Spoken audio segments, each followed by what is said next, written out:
John Michael Ozzy Osbourne, rock's original wildcard, the Prince of Darkness, and Black Sabbath's gritty, growling frontman, has died. On July 22nd, 2025, Ozzy passed away at the age of 76, quietly at home in Buckinghamshire, surrounded by the family he adored. The news sent shockwaves through the music world, ending an era that spanned more than 5 decades. Just 17 days earlier, he had done the unthinkable, taken the stage one last time for a monumental farewell performance in his hometown of Birmingham. That concert wasn't just a goodbye, it was a resurrection.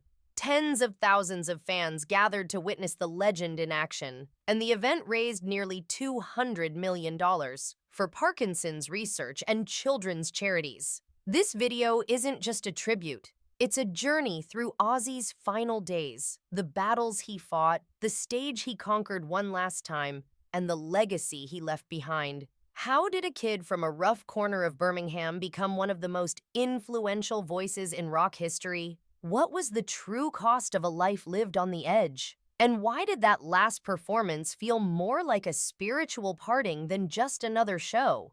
Join us as we unravel the shocking, emotional, and legendary final chapter of Ozzy Osbourne's life, a tale filled with darkness, defiance, redemption, and raw humanity. Ozzy Osbourne wasn't born a rock god. He was born into poverty, into a cramped working-class home in Aston, Birmingham on December 3rd, 1948. His father was a toolmaker, his mother worked at a factory, and Ozzy, then just John Michael Osbourne, was a shy, dyslexic child often bullied and dismissed. School didn't suit him.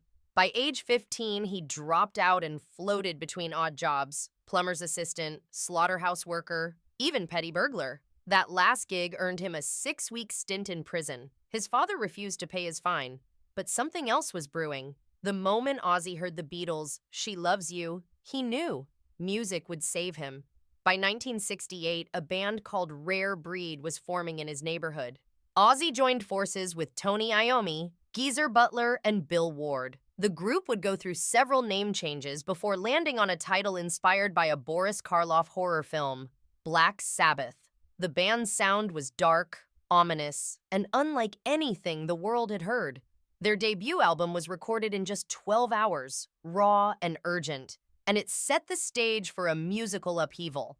Their second album, Paranoid, didn't just top the charts, it became a cultural landmark. Tracks like Iron Man and War Pigs weren't just hits, they were sonic revolutions, heavy and haunting. By the early 70s, Ozzy was no longer John from Birmingham. He was the Prince of Darkness, the unholy voice behind a genre that didn't just push boundaries, it bulldozed them. For decades, Ozzy Osbourne seemed indestructible. His life had been a high-speed collision of drugs, alcohol, stage dives, and chaos. Yet somehow, he always came out the other side. That invincibility started to crack in 2019. A severe case of pneumonia forced Ozzy to cancel an entire slate of tour dates. The illness was serious, but it was what came next that truly rattled his foundation. Ozzy suffered a fall at his Los Angeles home. What seemed minor at first quickly became a nightmare. The fall dislodged metal rods that had been placed in his spine years earlier following a quad bike accident. Surgery followed, but it didn't go as planned. The complications left him in chronic pain and robbed him of his mobility. Despite the pain, Ozzy remained stubbornly optimistic. But in January 2020, he went public with a truth he had been hiding. He had been diagnosed with Parkinson's disease. Sharon Osbourne, ever protective, clarified that it was a less aggressive type, but the diagnosis was still a heavy blow. Ozzy struggled with the idea that his touring days might be over. "It felt like someone had ripped a piece of me out," he confided. Through surgeries, therapies, and rehabilitation, Ozzy fought back. But the losses were mounting. Tours were canceled, appearances rescheduled. He withdrew from a music festival in October 2023, saying he was no longer physically capable. Fans watched a legend slowly retreat from the stage that made him. Then, in early 2025, came the whisper of a miracle. The surviving members of Black Sabbath were planning a one-night-only reunion, back to the beginning, to take place in their hometown of Birmingham. It was billed as both a celebration and a farewell. Despite his frailty, Ozzy said yes. A special throne was designed so he could perform seated. He was determined to give fans one final, unforgettable night. On July 5th, 2025, tens of thousands of fans filled Villa Park Stadium. What they witnessed wasn't a performance, it was resurrection. Backed by his brothers in metal, Tony Iommi, Geezer Butler, and Bill Ward, Ozzy belted out Iron Man, Paranoid, War Pigs, and more. Bands like Metallica, Tool, Guns N' Roses, and Pantera joined in tribute. The crowd's roar was deafening. Ozzy, visibly emotional, smiled through the pain. For one transcendent night, time stood still. He was back. That concert raised close to $200 million for Parkinson's Research, Birmingham Children's Hospital, and Acorns Children's Hospice. It wasn't just a show, it was legacy in motion. Tony Iommi later said it best. Ozzy held out just to play that final show, and after that, he was at peace. 17 days later, on July 22nd, Ozzy Osbourne died quietly at home. His final wish had come true, to stand before the world one last time and say, "Thank you." Ozzy Osbourne's death brought the music world to a sudden, sobering halt. The announcement came in the early morning hours through a statement from his family. It read, "It is with more sadness than mere words can convey that we report our beloved Ozzy Osbourne has passed away. He was with his family and surrounded by love." No official cause of death was released at first, but it was clear to fans that his long-standing health struggles had finally taken their toll. And yet, even knowing it was coming didn't make it easier to accept. The world had just seen him perform, had seen the spark reignited, and now that flame was gone forever. Tributes poured in from across the globe. Metallica posted broken heart emojis and called him a legend. Jack White, Rod Stewart, and Questlove shared emotional stories about how Ozzy inspired them. Elton John called him one of the funniest, most sincere artists he'd ever met. On social media, millions shared photos, concert memories, and quotes from interviews, forming a digital shrine in his honor. Black Sabbath bandmates were heartbroken. Tony Iommi posted, "Can't really find the words. There won't ever be another like him." Geezer Butler shared an old photo from their early days with the caption, "Goodbye, dear friend. Thanks for all those years. We had some great fun." Bill Ward's message was poetic. "Where will I find you now? In the memories, our unspoken embraces, our missed phone calls. You're forever in my heart." His daughter, Kelly Osbourne, visibly shaken, shared a photo of the two holding hands. She called him her hero and said he died at peace. She also revealed that Ozzy had lived long enough to witness her engagement to Slipknot's Sid Wilson, a moment she described as one of the happiest of our lives. Sharon Osbourne, his wife and manager for over 4 decades, remained largely silent except to thank the fans for their messages of love. Reports suggest she's considering burying Ozzy on their estate in Buckinghamshire, allowing the family to grieve in peace and protect the sanctity of his final resting place. Public memorials erupted in Birmingham, Los Angeles, and London. Fans gathered with candles, guitars, and tears, blasting Sabbath's greatest hits into the night.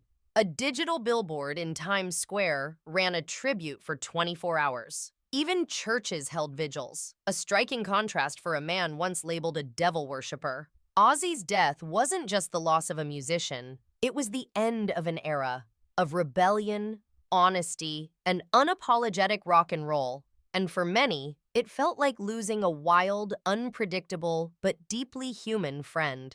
Ozzy Osbourne didn't just make music, he made history. His legacy is woven into the DNA of heavy metal, hard rock, and even popular culture at large. With Black Sabbath, he helped create an entirely new genre. Their music, dark, heavy, unrelenting, gave voice to the disillusionment of a generation. Ozzy wasn't just a frontman, he was the embodiment of rebellion.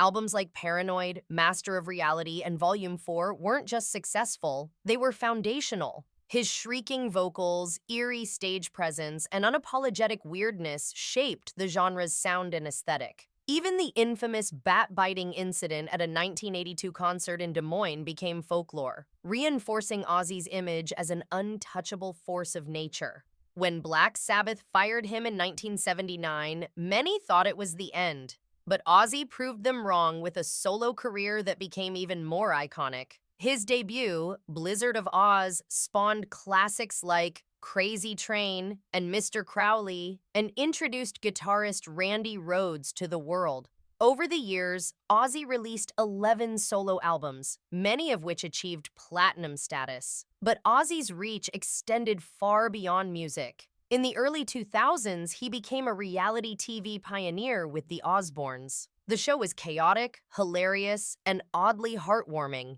Audiences saw past the eyeliner and screams and witnessed a loving, if dysfunctional, family.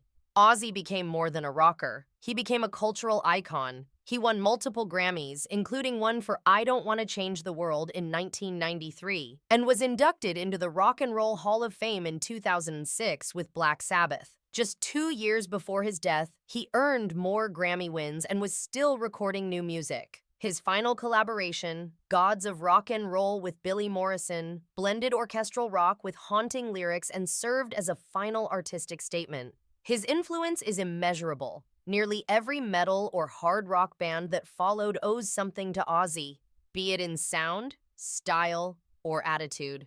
From Slipknot to System of a Down, his DNA is everywhere. Even in death, his legend continues to grow. A concert film of his final show, Back to the Beginning, Ozzy's Final Bow, is set to be released worldwide. Statues, tribute concerts, and charity initiatives are being planned across the globe. Birmingham is reportedly considering renaming a street in his honor. Ozzy Osbourne was more than the Prince of Darkness. He was proof that you could fall, fail, and still rise again. That you could terrify parents, anger institutions, and still find love and redemption. His story wasn't just about music, it was about survival. There are few stories in music history as wild, raw, and redemptive as Ozzy Osbourne's. He was the outcast who became a king, the chaos who somehow found calm, the darkness that led generations toward light. Ozzy's story was never clean or easy. He fell, hard and often. But what made him special wasn't just the music. It was that he always got back up. Even in his final years, when his body failed him, his voice, his spirit, and his humor never did. To his fans, Ozzy wasn't just a rock star, he was family. He was the wild uncle you hoped would show up to the party. He was the honest voice in a world of plastic. He was proof that you could be weird, flawed, broken, and still worthy of love. His final concert wasn't just a goodbye, it was a gift.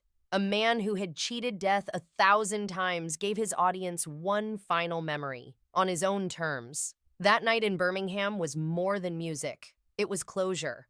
Ozzy leaves behind Sharon, his partner through fire and fame, his children, his bandmates, and millions of fans who will carry his music into eternity. But more than anything, he leaves behind an example. Live loud, love deeply, and never, ever apologize for who you are.